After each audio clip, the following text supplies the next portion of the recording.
All right, babes, we are back with a brand new episode of The Pieces, and I am joined by one of my favourite songwriters, Gracie. One of my favourite songwriters, but also musician, basically everything. She's a pop girly.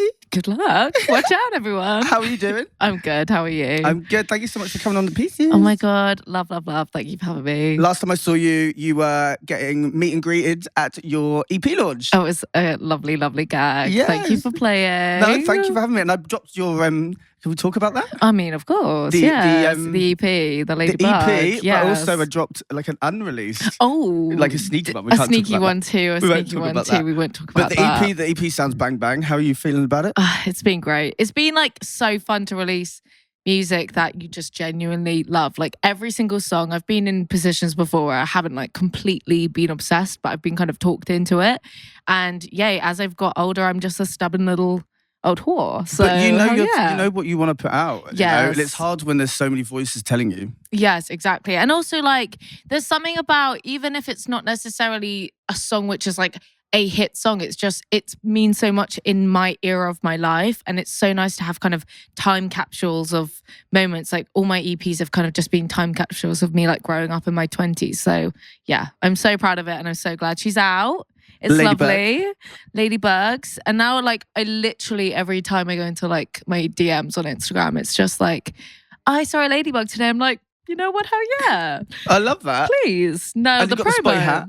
The spotty hat. Oh yes. Well, I guess this is kind of more leopard print, but we could take the spots. Everything with a spot is now a ladybug. How about that? What is it about Ladybug? Well, the thing is, so basically, have you heard of the yellow car theory? Or more commonly known as like yellow car punch. Returns. Yeah, punch in the arm. Well, basically, I found out about this theory where like basically, the more you see a yellow car, like the more you want to see one, you're like looking out so you can punch your brother in the arm, the more that you see them. And then when I was like discovering that, I was like, that's kind of interesting. Like the more that's in front of your face, like the more you can see something, even if it's like obvious. Like, so I was like, oh, maybe I'm going to try this with ladybugs, and I'm just going to like open my mind up to constantly be looking for it.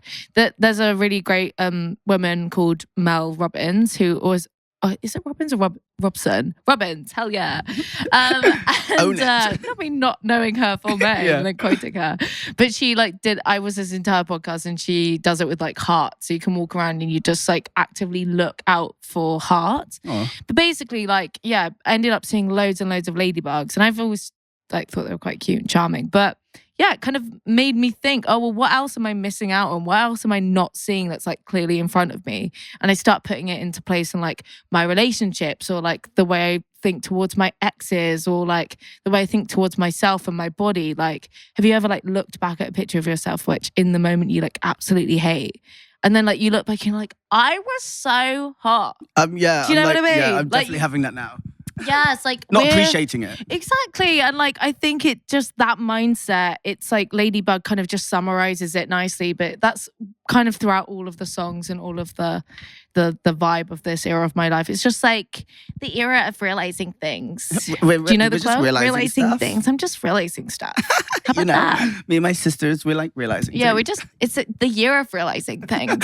I love that though. And actually, I love the fact that I didn't know it was called the yellow car theory, but it makes sense because I have definitely just sort of a psychic, or like I was like attracting, like, you know, I'm like, oh my God, that's so random that like that happened again, or like this because you've like, it's in your consciousness. No, it's so true. It is weird. It is weird. Like when you start drawing your mind to things, you can it can get a little spooky. It's like law of attraction, isn't it? Yes. Because it opens up that deeper conversation about that, because that's something that my dad would always tell me about. Right. Like, so I was like reading books from like the age of like 18 of like about the power of like law of attraction, and like really? What you ask for and you get back, and all of that. It's kind of a very similar thing, I think. Like The Secret. Have you read The that Secret? book? Yeah. That was like, I think that was like, I was like watched that when I was young. Like they were like my dad loved it. He always going about it. No, it is interesting. I've never really like thought about it, like put a lot of my energy into thinking about it until like recent years, and it kind of makes sense. Like it's just it's really interesting. It's true, and I think like that society is the thing that gets in the way of everything, or like everything that's going on is what quietens the mind, or like what can make it harder for you to like access that. Yeah, Yeah, So I love that 100%. because I feel like this, like now you've put it out there, it's like this whole manifestation thing and this whole like attraction. Yeah, it kind of is. It's funny as well because like I think there's like two types of people. One's very like scientific and like this can't happen, and then actually this is one of those things that you can't explain. No. So yeah, it's quite medical. It's quite magical. Quite magical. I love it. But how, like, so the reaction, have the fans been loving it? Yeah, I mean, it's been really nice. Weirdly, it's like each single from it or each song from it has like come out in like within like 6 weeks of each other than the beginning of this year where a whole deep digress story I could go into. But like, I think it's nice that it kind of that sort of rollout. So it kind of each song has its moment to like live and you can create a whole world for each song, not just the like EP that it lives within. So yeah, I think that's been really fun and getting to be like super creative with like actually having a low budget project has made me think outside of the box and like reach parts of my brain I didn't know would kind of be touched, because you have like 500 quid to do a music video and you're like, well, I obviously can't do a Christina Aguilera here and like spend £1 million just like frolicking around. So what can I do? And yeah, some of the videos that I've made in this era have been like my favorite. I've seen them and they're so good. Thank you. Yeah, shout out Tony, my gorgeous friend who's like the director. Tony. We love you, Tony.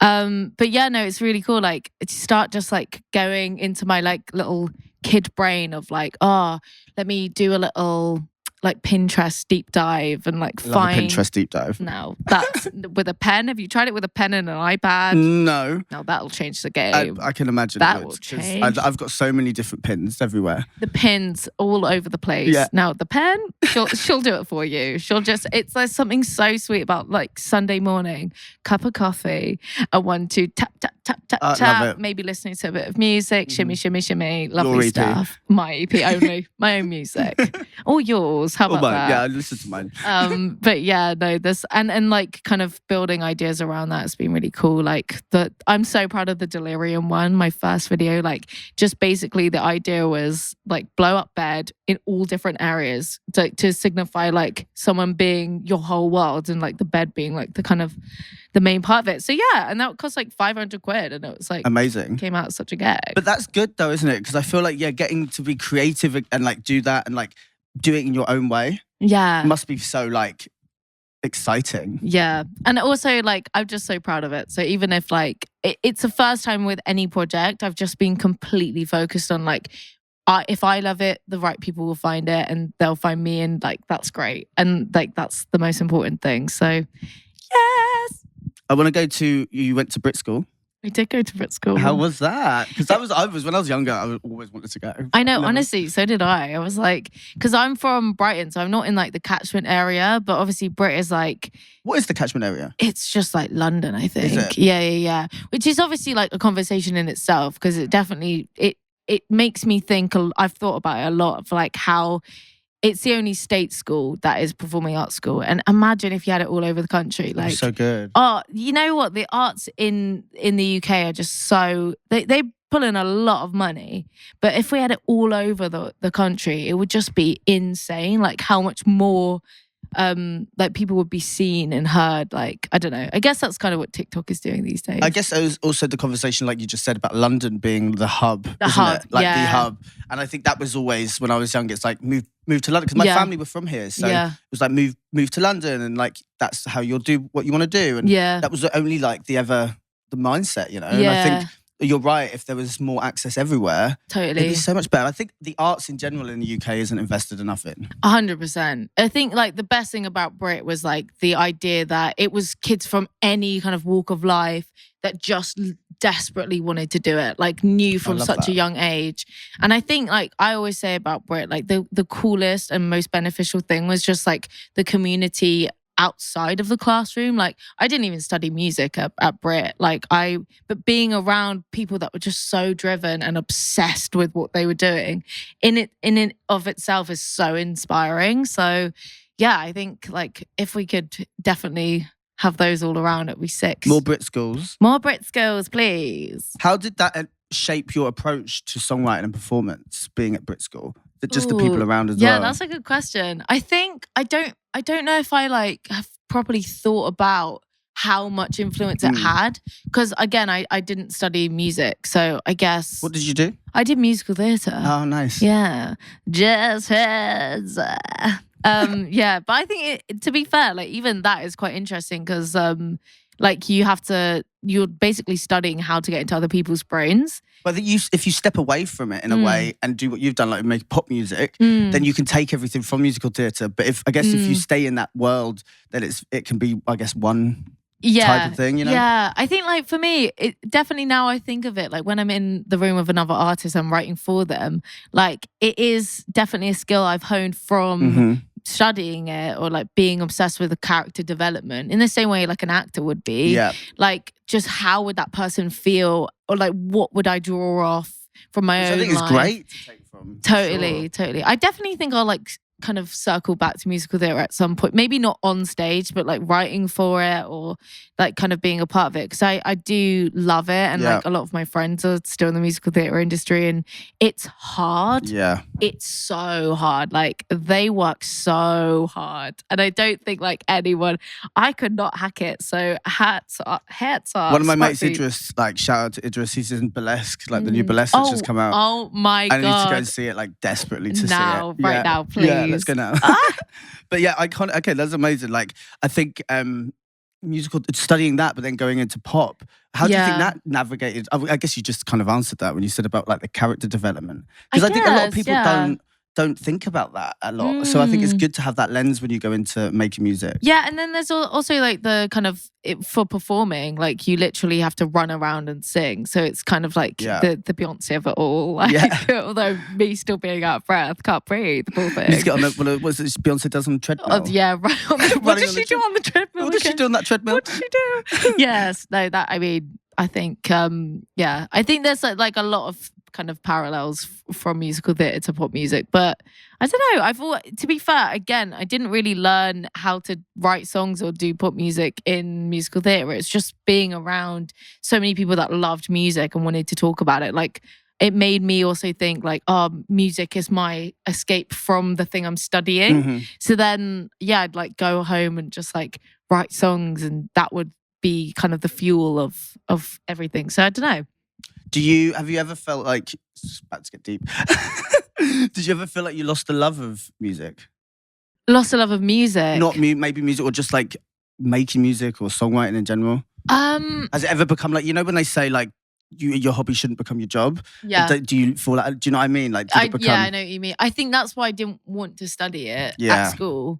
Because I was quite protective over that. And I think for me, music, like I've only realized this recently from like therapy, but like I've realized how deep my connection to music and singing and songwriting was, because I grew up in a household where like my two older brothers are really, really intelligent, and I'm super dyslexic, but didn't find out I was dyslexic until I was like literally doing my GCSEs. So I was like trying what was like so kind of lame in quotation marks, like, is that I would try. Like I wasn't even one of these people that was like, oh, I like failed, but like I would try and I would still fail, and it made me like completely shift my mind of like what I was worth, I guess, because there's so much worth put on like getting an A and doing this and all this stuff, but actually my brain just worked differently, and the only thing that I had, which my brothers didn't, was that I could sing and I could write a song.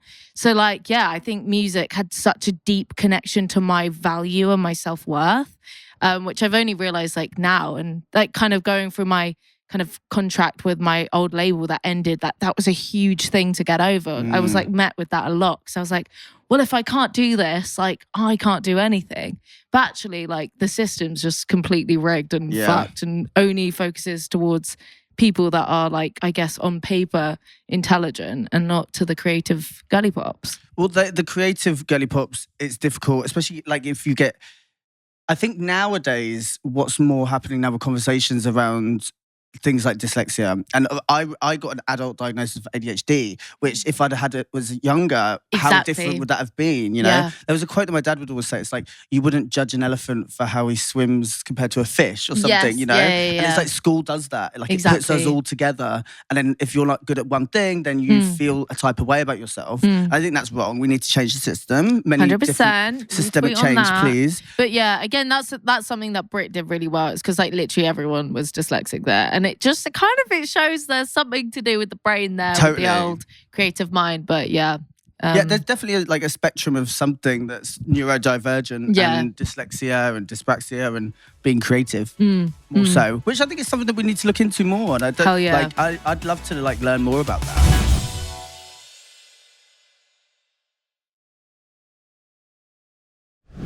When you found out about dyslexia, how did that make you feel? Like, how were you about like, did it make you understand yourself a bit more? Or were you a bit like... Yeah, I mean, it must be the same with your ADHD kind of diagnosis. It makes you understand your brain. You look back, don't you? Yeah, it makes me feel more compassionate towards that like little Grace that was just like really trying and failing. Because actually like that wasn't meant for me, and it makes me like really want to... I guess, but like even my mum, for instance, after I got my diagnosis, or is it called diagnosis when it's dyslexia? I guess. Yeah, I think so. Who knows? But even when I got mine, she then went for a test because she's kind of always struggled with it, and she found out she's dyslexic, and she's like been always again the same as me, just like always feeling like she was stupid, but actually she's not. It's the same with ADHD for sure. Well, that's a shit thing to have to feel, but I'm glad that you've got that, like, and I guess similar to me with the ADHD, it's like that understanding of yourself a bit more. My mum, similarly to what you just said, my mum was like, maybe I've got ADHD. And I was like, I think you do, mum. Like, she's like, so, like, she's always been the way, exactly the same as me, basically. Yeah. But, like, it makes sense. But I think that generation, it wasn't a conversation at all, was it? Yeah. And, like, I remember, like, the people with ADHD in my school were, like, the naughty kids. Yeah. They were the ones that getting kicked out of class. And like, I wasn't necessarily doing that. I was a chat box, but like I'd be able to mask it and shut up. So I found that was a weird one. But more on neurodivergence, please, and dyslexia and ADHD. We need to learn more about that. Yes. So you had vocal surgery in 2019? Oh my God, I did. You did? Yeah. So how we're was really like, raking through it. Yeah, we're getting there. Hell yeah. Oh my gosh. So how was that? Because that must have been like a... Yeah, that sucked. Yeah. That was so lame. Because even what I was saying earlier about like my singing and being a musician was so tied to like my value as a human being. So yeah, you strip that from a person that hasn't yet gone through that realization. Like I was not well during that time. Like obviously getting your how old are you here at so 2019? I'm 20 or 19 young. at this point. Yeah. So I'm young, and I've also like bear in mind, so I basically at 16 I was going after school. I was writing songs. I was trying to get into the industry because I knew I was like, I want to be in music. Yeah. So I spent literally every day after school going to the studio or like trying to like find people that would want to work with me. And I finally got to a point where a label was like wanting to had signed me, and I released my first song, and then I got vocal nodules. So I was like, I've spent my whole teen years, like I haven't gone out. I've just focused on trying to get into music. That's so annoying. And then I basically got told like my voice I might never be able to sing again. And I was like, period. Love. So good. So yeah, I was pretty like mentally fucked over that period. Did they say anything that caused it? Or was it just... I was just overusing my voice. Yeah, because I was like singing in school and then singing after school, and like then not really resting properly and waking up and just completely mashing my voice up. And also like the way I naturally speak is apparently wrong, which is kind of like what the one job I had as a child was to learn to speak, and I did it wrong. What do you mean? Well, you sound great. Thanks. Yeah, she's so healthy now. But yeah, no, basically they just zapped off the old 1-2s in my throat, and then I had to not speak for like 3 months. horrid. Yeah, I and can I didn't do a imagine. very good job. I'm not gonna lie. Like I did speak. If I was 19 or 20 and I was told not to speak for 3 months, I don't think I'd be Good able Lord, to do it. please. Yeah. Oh, man, crazy times. Yeah. And it was also just like a weird time in my life where like I was dating someone who had a fan base and the fans would just absolutely hated me and they were like sending me death threats. And I was like, girls, please, this is not the time. This is not the time. But yeah, kind of give your time. Well, we got through it. We did. We made it through. And now you just released another EP, so that's amazing. Yes. And you'll keep on going from there. Hell yeah. When did you first feel like GRACEY? That's a really good just question. Grace? I think I started feeling like GRACEY when I wrote my first single called Different Things. And it was the first time I'd like fully allowed myself to like be the artist in the room. And this is when I was like 19. So I'd been working as a songwriter for 3 years already. And yeah, I just wrote a song about my ex, who was like my on and off ex for ages. And it perfectly articulated what I wanted to say, which I could never say to his face because I'm like a bit of an awkward girly, realistically. Like in face-to-face person, I would rather sing you a song. Sorry, High School Musical, Vanessa and Hudgens, get out the way. I was sort of wondering, did that ever happen? Was that like Brit School? Oh my God. No, I don't think so. But I think there's probably some people in music that would blame musical theatre for kids for that. And actually, I love that. Like, why not? Like, if you're at a school where it's like High School Musical, like, why not bust into a song? Why not? Give us a tap number. And then someone just starts playing the piano randomly and they know exactly You know what? It did happen. There were a couple guitars around the old canteen, but why not? Hey. So basically, I think once I started like forming that kind of EP, I started feeling more like GRACEY. But it took a while for me to kind of separate the two. Like I would still be going into sessions thinking it was going to be for someone else, and then it turned out being like a me song. So over the years, like now I've started to like really separate the two. So like GRACEY, my project for my it's so different to when I'm like writing for an artist. Which is fun, and they both serve different purposes, I think. But when we've been in the room together, because obviously we've written together, like I see what you're saying when you tell me about the musical theatre, and then you're saying about the character development. Like I can see that in you when you're writing with me. Oh, really? Like I can see that like you were coming up with like we'd like to push it. So it's like it's fun to see that. But also like it's when you're in the room as a songwriter, my job is to help you focus your lens. Like it's not my vision of the world. Like the whole point is that it's like exactly in your tongue and in your tone. So it's just like you gotta shift it up to whatever's like the artist wants. Is that like? Would you say that's your process of going in a session with someone else? Yeah. Like, how is that different compared to your own songwriting for you? Concept wise, I think the energy, any person could release a song about the same thing. Like we could both release songs called like Flowers, but like they would be very different. Like, so I have the concepts in my notes, but then going in, it's just about like getting the energy of the person, and whether it's myself or whether it's you or any other artist I work with, it's just like allowing that person to completely be themselves within this in the session, and then kind of capsuling that into a little song. So how do you know if you're making a song, how do you know when it's for you or if it's for someone else? I think now, like, it's so easy. Like, I'll literally go in and I'll be like, this is the vibe, this is what I'm feeling. Like, I'm way more visual with like I'll go in with like on my iPad and I'll go, this is what we're writing. And then my producer's like, that's a picture of a flower. What do you mean? Yeah. I'm like, let it guide us. How about that? There we go. How about you don't shut down my ideas? Yeah, excuse me.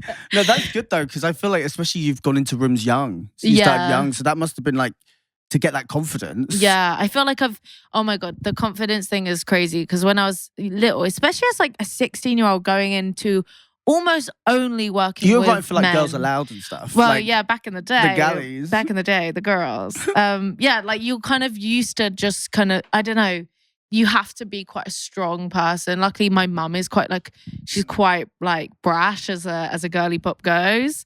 So I've kind of learned to just be quite brash as well, I think. And you have to be in those rooms with like all men. Yeah, which is, that can be difficult. Is there any advice that you'd give to someone that's like, it's like starting out going into those spaces? Going into those, I guess like, You know what's so funny about advice is that you can give people advice, they're not going to listen. They'll And do you have to take learn your own themselves. advice? I don't think I take my own literally never. advice. I know exactly how I can make my life better right now, and I'm not doing any of it.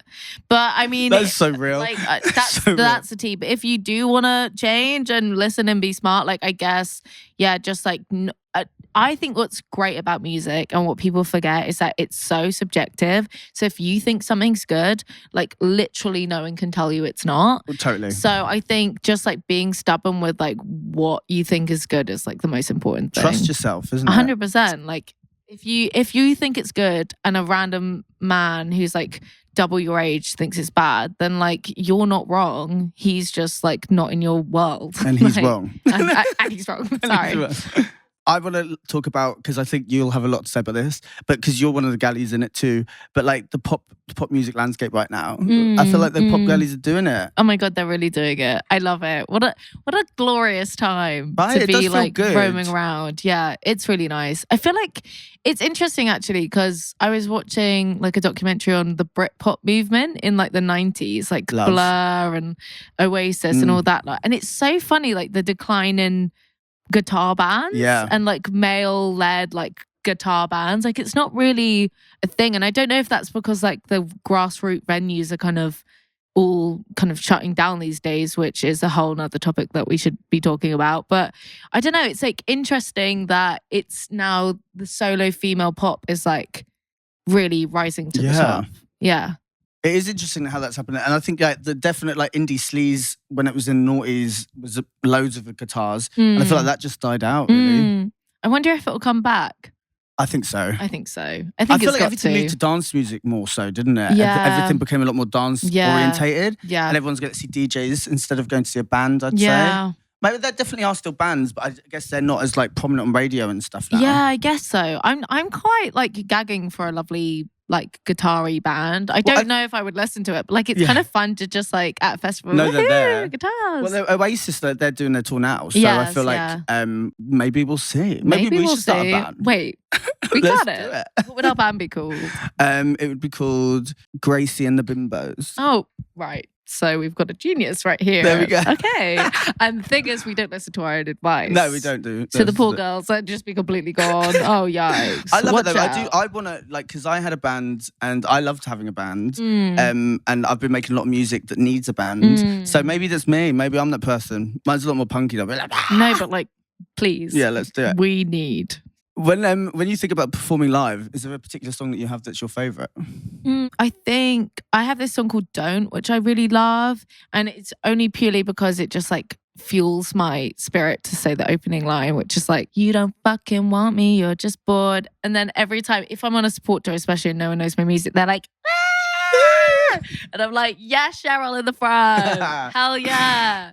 Like Suzanne getting a gin and tonic in the back, it's like, wait, this one's about me. Yeah. And I'm like, yeah, it's just like fun to see songs kind of connect live. I like was a COVID artist realistically, because once I came back from the old, you know, the old 1-2 voice moment of not being able to sing, it was then COVID, which was a lovely gift from the universe as well.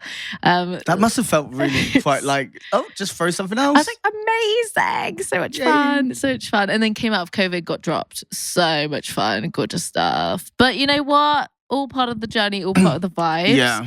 But all that being said, I kind of came into music not through the normal route of like touring and like doing all of the small venues and da. Like when I came out, I had this like dance song which went like in the top 10, and I was like, wait, why am I now playing Reading? And like, what's going on? And I had no idea how to perform. So that's when, I guess my little musical theatre bunny kicked in, and I was like, step or change, step or change. How was that though? Actually, let's talk about that. Going from getting fussed onto like stages that big. I mean, it was just like, I think it was a bit of a blur, to be honest. Yeah, whirlwind. Yeah.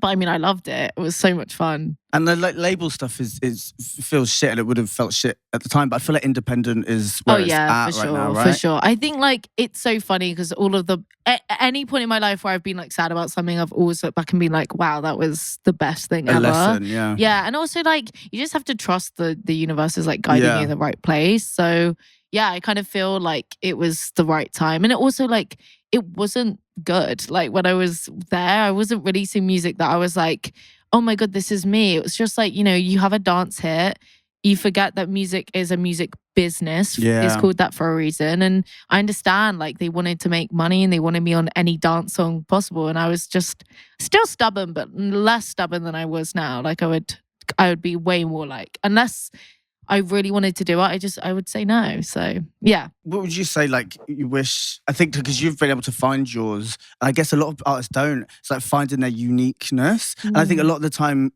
we could get caught up in the music biz. They just want carbon. They don't want uniqueness or authenticity. I feel like it's changing no more They now. don't want it until they do. Until they like, do, yeah. And then it's like these... Until it goes big on TikTok. Exactly. And these trailblazers are coming through and they're like changing and shifting the narrative. And then everyone understands that Charlie XCX is a genius. It's like she's been a genius for 10 years. You guys are slow. Yeah. What's happened? You're just catching up. Yes. The gays were there first, the girlies were there too.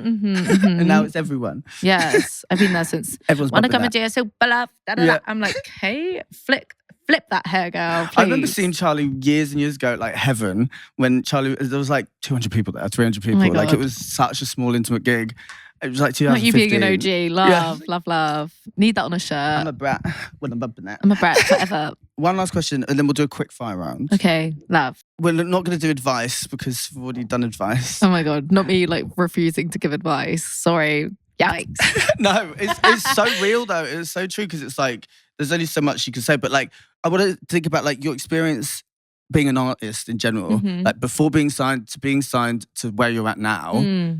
What would you say you've learned the biggest lesson has been? Good question. The biggest lesson from being an artist, I think the thing that makes me a really good songwriter makes me a really terrible artist is that I love just like playing around with music. Like I don't really mind if it's my own music or not. Like all I know is the GRACEY project will be consistent with like one vision. Whether I have like another project that is focused on something else, it's the same. But I think being an artist goes beyond just being like GRACEY. It's like I know where now I stand in a room and I know how like my view on the world and my lens can help other people's, whether that be in like a song or just like in a conversation where then they go on and write something that they're really proud of. Like I think I now am standing in the fact that my artistry isn't just like me being GRACEY. It's like me being kind of a creative partner and collaborator. So I think that's something I have developed now, which maybe I didn't understand so much when I was like 16 running for the train post ballet lesson. So yeah, and I feel really proud of that. Like I'm super excited to keep like exploring that and see where I get to. But yeah, just kind of want to make intelligent, fun pop music for the rest of my life, really. Intelligent, fun pop music, and I can't wait for more. Okay, yeah. amazing. We're going to do a quick fire round now. So this will just be like a nice... Okay, oh my God, not the panic. Are you ready? Yes, I'm ready. This is called the quick fire round. Okay. First album that you ever had?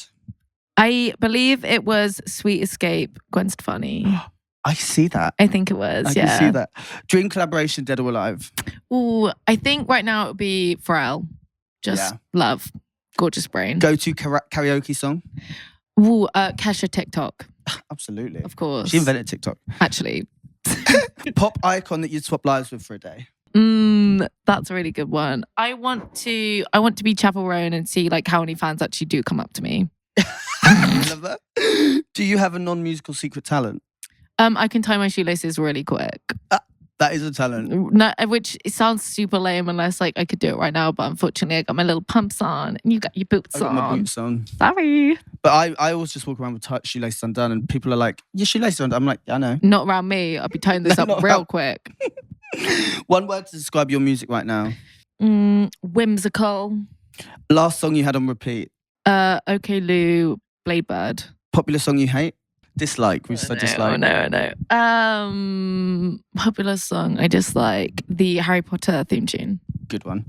Songwriting or performing?